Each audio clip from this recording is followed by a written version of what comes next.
Aquele que habita no abrigo do Altíssimo e descansa à sombra do Todo-Poderoso pode dizer ao Senhor: Tu és o meu refúgio e a minha fortaleza, o meu Deus em quem confio.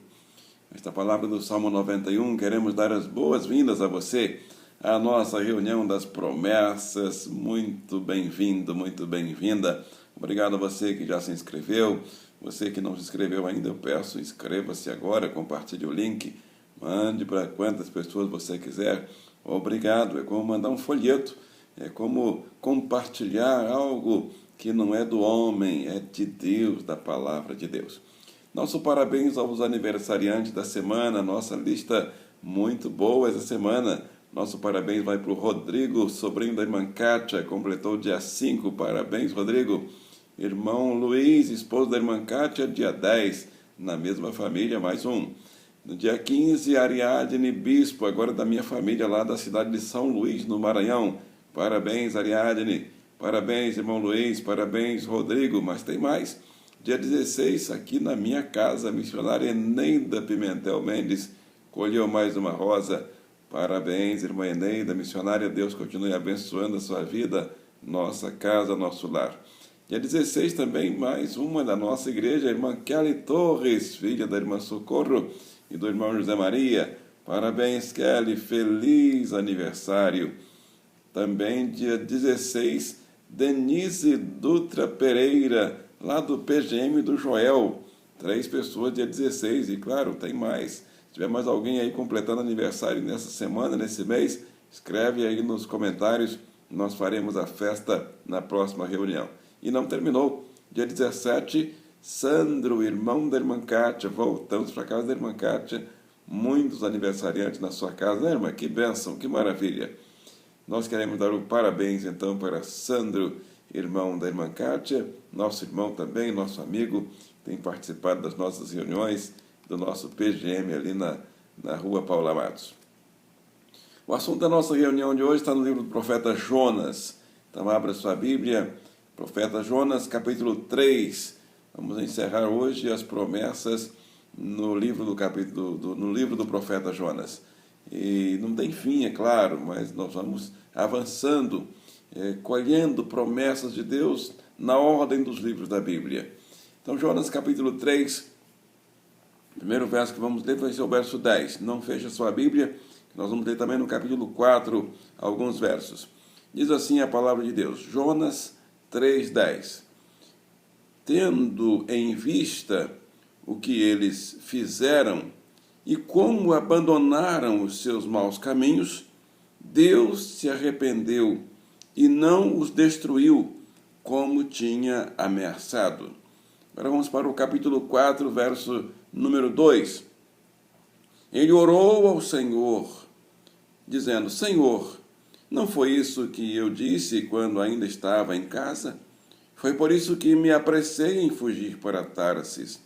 Eu sabia que tu és Deus misericordioso e compassivo, muito paciente, cheio de amor, que prometes castigar, mas depois te arrependes. E agora vamos para o capítulo 4, verso de número 11, para encerrar. Contudo, Nínive tem mais de 120 mil pessoas que não sabem nem distinguir entre a mão direita da esquerda, além de muitos rebanhos. Não deveria eu ter pena dessa grande cidade? Oremos. Senhor, nosso Deus e Pai, agradecemos por esta palavra do Senhor, através de Jonas para a nossa vida nesse dia. Então aplica essa palavra agora, Pai. Espírito Santo, fala ao íntimo, à divisão da alma e do espírito de todos nós, da minha vida e através da minha vida dos meus irmãos e irmãs. No nome do seu Filho amado, Jesus Cristo, oramos. Amém? E amém. Título que nós escolhemos para esta reunião, Deus promete impedir a destruição. É verdade. Há ameaças no ar, há ameaças na água, há ameaças na terra e somente o Senhor pode detectar essas ameaças, antecipá-las para nós e também o plano, elaborar e cumprir o plano de contingência dele. Nesta semana, mais uma vez, estamos chorando a morte causadas por falhas nos planos de contingência. Não foram mortes causadas pelas chuvas, não foram mortes causadas pela enxurrada, não foram mortes causadas, ninguém morre por causa de chuva, ninguém morre por causa de enxurrada.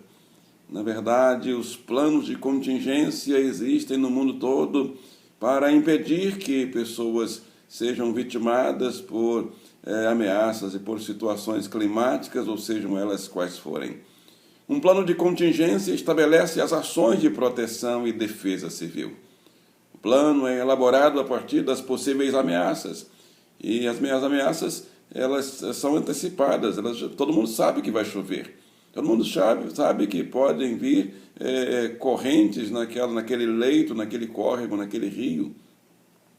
Todo mundo sabe que morros podem desmoronar. Então, o plano é elaborado a partir das possíveis ameaças e organiza as ações de resposta para a proteção e livramento. Eu posso falar isso de carteirinha porque, num período da minha vida, já trabalhei numa Secretaria de Defesa Civil e Ordem Pública, e com muita honra, mas, é claro, com uma responsabilidade extraordinária nas minhas mãos e da equipe com quem trabalhava. E tivemos situações de perigo no meu tempo lá. Tivemos enchentes, tivemos alagamentos e precisamos elaborar planos de contingência, cumprir os planos, definir as estratégias para que as pessoas não fossem vitimadas. Uma das maiores bênçãos que recebemos de Deus todos os dias é o cumprimento de Deus, do plano de contingência de Deus, do plano de salvação de Deus, do plano de proteção que Deus tem elaborado e Ele está cumprindo diariamente a favor da minha vida e a favor da sua vida. Deus tem plano de proteção para mim e para você. Isso não é porque merecemos, isso faz parte da natureza do Senhor. O que vamos encontrar aqui no livro do profeta Jonas e o que define aqui, o que Jonas estabelece como revelação de Deus, que faz parte da natureza do Senhor, ser misericordioso, proteger, ser cheio de amor, e quando vem o mal, a destruição, Ele livra. Ele tem o plano pronto, Ele avisa, Ele orienta, Ele prepara. O profeta Jonas é, portanto, o autor de uma das maiores revelações teológicas, das mais importantes, pois sem ela, todos nós estaríamos irremediavelmente perdidos. Não haveria esperança. Então Jonas conta para nós. Nesse texto, ele conta, é um diálogo entre Jonas e Deus. É uma conversa entre Jonas e Deus sobre proteção, sobre livramento, sobre exatamente plano de contingência. E a primeira verdade que Jonas estabelece para nós, mostra para nós, conta para nós, que ele descobre na sua vida com Deus, no seu relacionamento com Deus, quando chegam ameaças, e no tempo de Jonas veio uma ameaça terrível de destruição, e a contagem regressiva começou. Mas Jonas viu o livramento do Senhor. A primeira verdade que Jonas descobre e conta para nós é que Deus, no tempo das ameaças, Deus tem um plano de contingência, Deus tem um plano de proteção, porque Deus é misericordioso. A palavra misericórdia vem do latim, significa piedade, clemência. É sentir piedade, sentir compaixão. E porque Deus sente piedade, clemência e compaixão, Deus vem ao encontro dos seus filhos, Deus vem ao nosso encontro e nos protege. E o mal que está vindo, a contagem regressiva para que o mal atinja, ela não chega ao final. Vidas são salvas, vidas são protegidas por causa da misericórdia do Senhor. Está aí no capítulo de número 4, o verso principal dessa reunião é exatamente o verso de número 2. Jonas orou ao Senhor e disse: Tu és Deus misericordioso e compassivo, muito paciente, cheio de amor e que promete castigar, mas depois te arrependes. Então, Jonas capítulo 4, verso 2. É onde nós encontramos uma das maiores revelações de Deus sobre a proteção de Deus para a nossa vida. A segunda verdade que Jonas descobre e conta para nós, verdade teológica sobre a proteção de Deus, é que Deus tem planos preparados, Deus tem plano de contingência, Deus tem plano de proteção para nós, porque Deus é compassivo. Compassivo é sinônimo de apiedado, compadecido, condoído, sentimental. E esse é o nosso Deus. Em Mateus 9:36, Jesus, vendo as multidões, o evangelista Mateus viu o sentimento de Deus. Teve compaixão delas, porque estavam aflitas e desamparadas como ovelhas sem pastor. Mateus viu. Mateus pôde também entender que Deus tem um plano, Deus elabora planos de contingência, de proteção para aqueles que o buscam, porque Deus é compassivo, Deus se compadece, Deus se apieda, Deus fica condoído com o nosso sofrimento, com o que vem contra nós, com uma ameaça tão terrível, que nos faz chorar, desesperar. Deus é sentimental, porque Ele se compadece. Esse é o nosso Deus. Mas e as falhas e os problemas que acontecem no mundo? Deus não está nesse negócio. O negócio de Deus é salvar. O negócio de Deus é proteger. O negócio de Deus é procurar cada dia melhorar para nós. Mas, infelizmente, o homem está longe de Deus. As pessoas estão se afastando de Deus, se distanciando de Deus, da proteção de Deus. Não estão confiando mais no Senhor. Estão deixando Deus de lado. Nós não precisamos de Deus aqui nesse assunto. Aqui eu posso resolver sem Deus. Vou fazer meu plano de contingência aqui, de defesa civil, sem Deus à frente. E os governantes, os governos, as autoridades não estão buscando mais a Deus. E por isso estão perdendo a compaixão de Deus. A terceira verdade que Jonas descobre de Deus, que salva a cidade. E uma cidade foi salva aqui, no tempo de Jonas, a cidade de Nínive. Vinha uma destruição. E Jonas é o profeta que vai avisar, que vai alertar. Tem que ligar o alerta. Tem que ligar o apito que vai avisar todo mundo. Foi Jonas no tempo dele. A terceira verdade. Descoberta por Jonas, Deus prepara um plano de contingência, um plano de salvação, um plano de libertação, de proteção para vidas, porque Deus é muito paciente. É verdade, Deus não é pouco paciente, não. Apesar das pessoas se afastarem de Deus, apesar das pessoas não levarem Deus não contemplarem o plano de Deus, nos planos de contingência deles, as pessoas pensam como no tempo de Noé.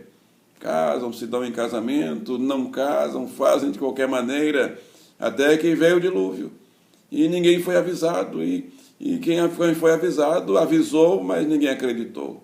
Somente Noé e sua família. Deus é muito paciente. A palavra paciente vem do latim, que significa o que sofre, o que padece. E eu trago para vocês o exemplo de Jó. Jó é exemplo na Bíblia de um humano que passou por sofrimentos. E você sabe que o sofrimento de Jó fez com que ele se tornasse um homem mais paciente. Ele já era paciente, mas se tornou ainda mais. Deus é muito paciente, não é pouco paciente. Nós encontramos na Bíblia muitas vezes, não poucas vezes, o ser humano se distanciando de Deus, mas quando se arrependia e buscava a Deus, Deus estava pronto para atender. Mesmo pessoas que não serviam a Deus. Deus ouviu o faraó mau do Egito por pelo menos 9 vezes. Quando ele pedia a Moisés para orar por ele, para que a praga saísse da cidade, do país dele, Moisés orava, a praga saía. Existem forças espirituais que só Deus é quem pode resolver. E as defesas civis dos países, das cidades, não pensam nisso. Eles acham que podem resolver tudo. Os governantes no mundo todo acham que podem resolver tudo. Aí chega a pandemia, e aí fecha tudo porque eles não sabem o que fazer. Se buscassem ao Senhor, saberiam o que fazer. Jonas soube o que fazer. E Jonas contou para o rei do seu tempo o que fazer, e o rei fez. O rei proclamou um jejum, orações. E aquela ameaça não era física somente, era uma ameaça espiritual. Por isso, houve livramento. Vidas foram protegidas. Nenhuma vida foi perdida. Nenhum animal foi perdido. Oh, que bênção é o nosso Deus. Mas nós choramos hoje porque vidas estão se perdendo. Mas não é culpa de Deus, porque Deus é muito paciente. Deus é misericordioso, Deus é compassivo, Deus é cheio de amor. É a quarta verdade que Jonas conta para nós sobre o plano de contingência de Deus, o plano de proteção que Deus tem tudo pronto para proteger. E aí João 3,16 diz, porque Deus amou o mundo de tal maneira que deu o seu Filho unigênito. Olha o plano de contingência de Deus aí. Deu o seu próprio Filho, para que todo aquele que nele crê não pereça, mas tenha a vida eterna. O plano de contingência de Deus, cheio de amor. Ele dá não somente proteção para a vida física, mas ele dá proteção para a vida espiritual, para a vida após essa vida.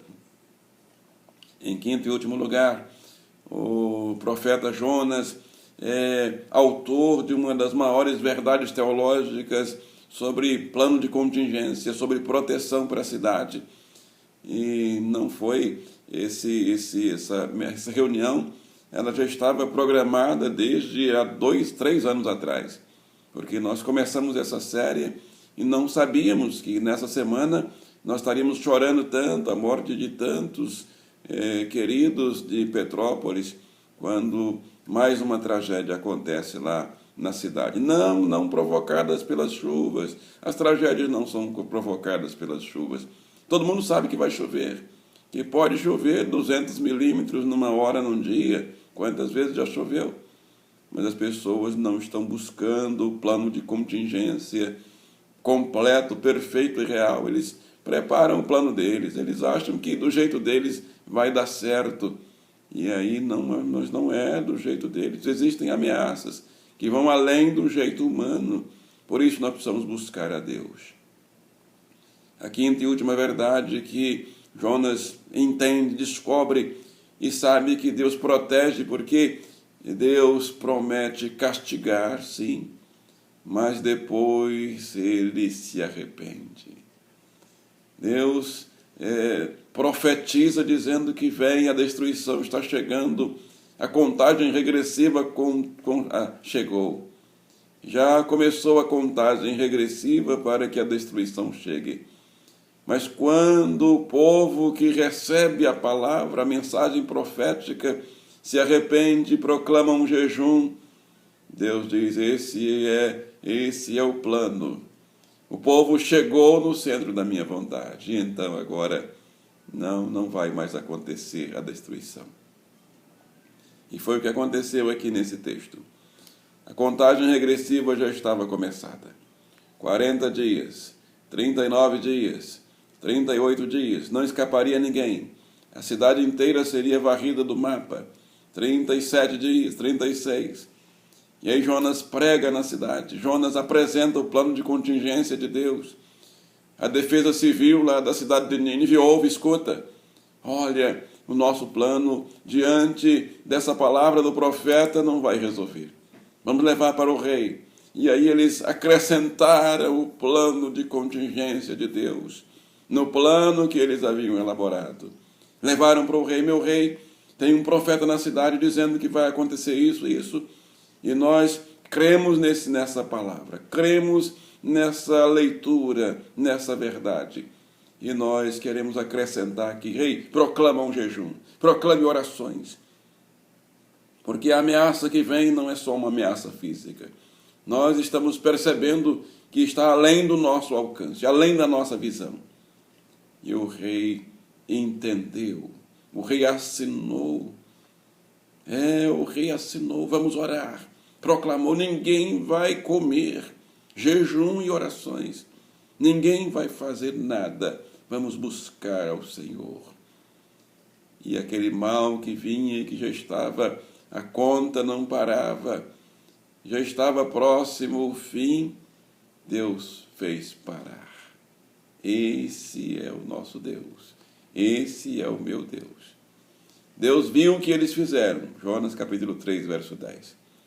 Deus viu que eles cumpriram os detalhes do plano de contingência de Deus. Deus viu que eles não confiaram no plano de contingência deles. E Deus viu que realmente ali havia sinceridade. E eles fizeram, e como abandonaram os seus maus caminhos, eles não somente oraram e jejuaram, mas eles abandonaram os maus caminhos. Oh, como Deus espera isso de nós. As pessoas querem servir a Deus, mas não querem abandonar os maus caminhos, então não tem como. Então, quando eles abandonaram seus maus caminhos, oraram e jejuaram, Deus não destruiu como tinha ameaçado. Concluindo algumas lições da Arca de Noé. Quero concluir trazendo uma outra história lá do passado, só citando. Primeira lição da Arca de Noé: não perca o barco. Cada oportunidade pode ser única em minha vida e em sua vida. Então, quando você viu o barco, a Arca de Noé, entre na arca. Segundo, planeje para o futuro. Não estava chovendo quando Noé construiu a arca. Não podemos adivinhar o futuro, mas nós precisamos aprender a ouvir e a confiar em quem sabe do futuro. A única pessoa que sabe sobre o futuro é Deus. Terceiro, mantenha-se em forma. Você sabe quantos anos Noé tinha quando construiu a arca? 80 anos. Eu estou agora na história de Noé, para concluir essa história de Jonas. Então, Noé tinha 80 anos. Construiu uma grande obra, uma das maiores obras, eu acho que foi a maior obra daquele tempo. Ele construiu. Então, mantenha-se em forma. Quarta lição da Arca de Noé: se Deus te escalou para trabalhar no plano de contingência dele, não dê ouvido às críticas. Críticas virão. Todos zombavam de Noé por estar construindo um barco no meio do deserto. Não dê ouvido às críticas, aos críticos. Apenas continue a fazer o trabalho que precisa ser feito. Quinta lição da Arca de Noé: mantenha-se fiel ao projeto de Deus. Deus mesmo desenhou a arca e deu o projeto a Noé. E a arca resistiu a um dos maiores fenômenos meteorológicos da Terra. Lembre-se, a arca foi construída por ameaçadores. A arca foi construída porque tinha ameaças. Ameaças no mar, ameaças na água, ameaças no ar. O Titanic foi construído por profissionais. A arca foi construída por amadores. Noé era um amador, não era um construtor de arcas, nem de navios. O Titanic foi construído por profissionais. O Titanic não resistiu à ameaça. A Arca de Noé resistiu à ameaça. 40 dias e 40 noites numa das tempestades mais horríveis da história do mundo. Manter-se fiel aos planos de contingência de Deus é a única garantia de vida. Os governantes precisam lembrar de Deus nos seus decretos, no seu plano, no seu planejamento. Quando deixam Deus de fora e acham que eles sabem tudo e podem resolver tudo, as tragédias acontecem. Eles veem suas populações chorando, desesperadas, e eles próprios sem saber o que fazer.